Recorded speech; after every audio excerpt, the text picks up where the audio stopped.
10th class mark list మీద మన photo ఉన్నంత మాత్రాన కరెక్ట్ కాదు. ఫోటోలు కూడా మార్చేయగలిగినటువంటి టెక్నాలజీ ఈ రోజుల్లో ఉన్నాయి. కాబట్టి ఖచ్చితంగా పుట్టుమచ్చలు ఒక 2 పుట్టుమచ్చలు నా చిన్నప్పటి నుంచి ప్రతి ఒక్కళ్ళకి కూడా 2 పుట్టుమచ్చలు అందులో రాస్తారు. అవసరమైతే అనుమానం వచ్చినప్పుడు మాత్రం ఆ పుట్టుమచ్చలు చూస్తారు. ఇట్లా ఆ పుట్టుమచ్చలను చూపెట్టడం అనేది వ్యక్తిగత స్వేచ్ఛకి భంగకరం అంటూ ఎవరో ఆంధ్రప్రదేశ్ హైకోర్టుకి వెళ్తే high court chief justice justice Lisa Gill, న్యాయమూర్తి జస్టిస్ నైనాల్ జయసూర్యాల ధర్మాసనం ఇది కరెక్ట్ కాదు అన్నటువంటి పాయింట్ రైట్ చేసుకొచ్చింది. మైనర్ విద్యార్థులు శరీర భాగాలపై ఉన్న మచ్చలను వెతికి తనిఖీ చేసే అధికారం పాఠశాల సిబ్బందికి ఇవ్వడం వల్ల విద్యార్థినులు లైంగిక వేధింపులకు గురే ప్రమాదం ఉందని సాత్విక్ అనే పిటిషనర్ స్వయంగా హైకోర్టుకు నివేదించారు. ముఖ్యంగా విద్యార్థుల మెడ, ఛాతీ, ఇతర శరీర భాగాలపై ఉన్న మచ్చలను చూపించమంటం వల్ల వాళ్ళ గోప్యతకు భంగం కలుగుతుంది. ఇది పరీక్షా కేంద్రాల్లో భయాందోళనతో కూడిన వాతావరణాన్ని సృష్టిస్తుంది.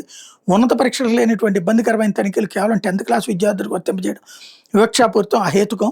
బయోమెట్రిక్స్, గెజిటెడ్ ఆఫీసర్ అటెస్టేషన్ వంటి ఆధునిక పద్ధతులు అందుబాటులో ఉన్నప్పుడు ఇటువంటి పాతకాలపు లోపభూయిష్టమైన విధానాన్ని కొనసాగించడం సమంజసం కాదని చెప్పారు. ఇప్పుడు ఆ మేరకు భవిష్యత్తులో పుట్టుమచ్చలు కాకుండా వేరే ఆలోచన చేయమని చెప్పేసి కోర్టు చెప్తోంది.